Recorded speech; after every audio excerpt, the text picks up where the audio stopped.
the time here. So this was me, 1992. A couple of hours after this photo was taken, I was forced to drive that Jeep off a bridge in order to avoid a head-on collision with a petrol truck. That was in the Yemen, near the capital Sana'a, hence the company name. That resulted in spinal injuries that put me in a wheelchair and a nerve damage pain problem that left me with a 5-year life expectancy because of its severity. Essentially, when you're in enough pain, your body just starts shutting down. So I was put through all the standard of care, which starts with opioids. Opioids don't really work well for long-term pain, and especially for more severe pain, and none of the internal or external devices really work either in most situations. I'm not the only one who has this problem. There are 100 million Americans, 1.5 billion people around the world. The areas of pain that we're targeting are these ones on the board, starting with fibromyalgia. So what I developed was this device here. And this is the latest GCP version that's going through FDA approval at the moment. It uses pulsed light and sound to produce very specific patterns in the brain that create relaxation and an increase in neuroplasticity. We did over 1,300 EEGs on different people to come up with a set of algorithms that are patented, that are the core of this process. And that patent was actually issued 2 weeks ago. There are 6 other patents on top of it. Essentially, the innovation that allowed this all to happen is this one here, this tiny little thing on the front here. So all of the original work I developed with EEG. So I had myself as an extremely sensitive barometer of pain, plus I had the objective data of EEG. Now, if you think about how medicine works now, you get given a prescription, you take a pill, you go away, and then you come back and you tell the doctor how that works. That feedback loop is very long and doesn't work very well. Precision personalized medicine happens when you can measure in real time the effect of what you're doing on an individual. And that's what we have in the device, that's what we're able to do. The original prototype used EEG and 2 computers and me and someone else. And this is what we've ended up with now. One of the essential things about how this device works is you are able, this is someone's brain with traumatic brain injury and chronic pain as a result of it. And you've got a very large difference between the left and right hemispheres of the brain, and this ends up with extreme pain sensitivity. You can also get this disparity just through pain alone. This is the cumulative effect of the cumulative 4 hours of the device use over 4 days, getting someone back to a balanced left-right hemisphere at those specific frequencies, which actually then results in much less pain.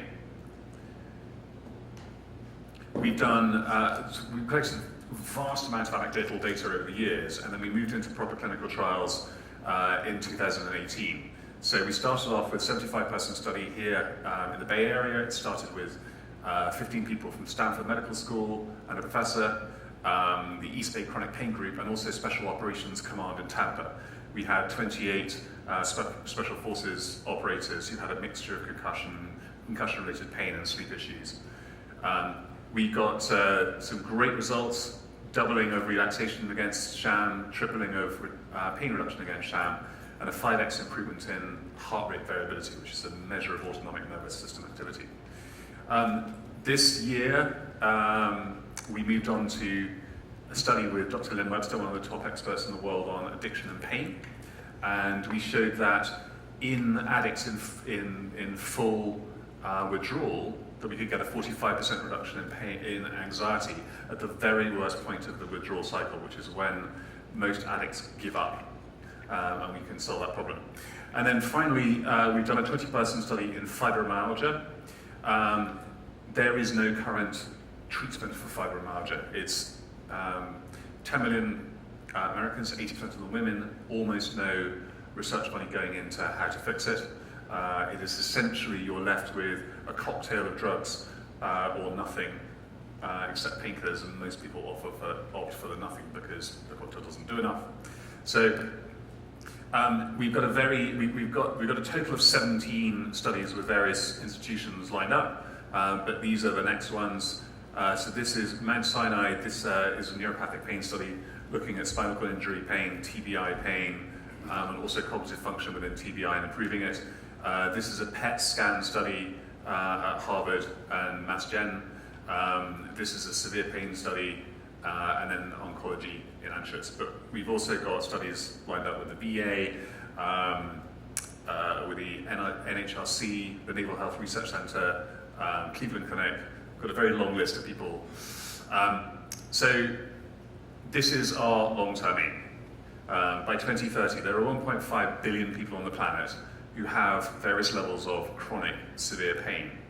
And because we have a portable device that can be used anywhere by anyone, and data go back to their physician or online for them to review, we really believe we have a solution that will be providing a non-opioid alternative to killing pain. So thank you very much, and questions?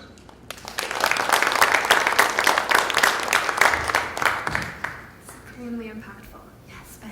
Thanks. This is really cool. So I have two related questions.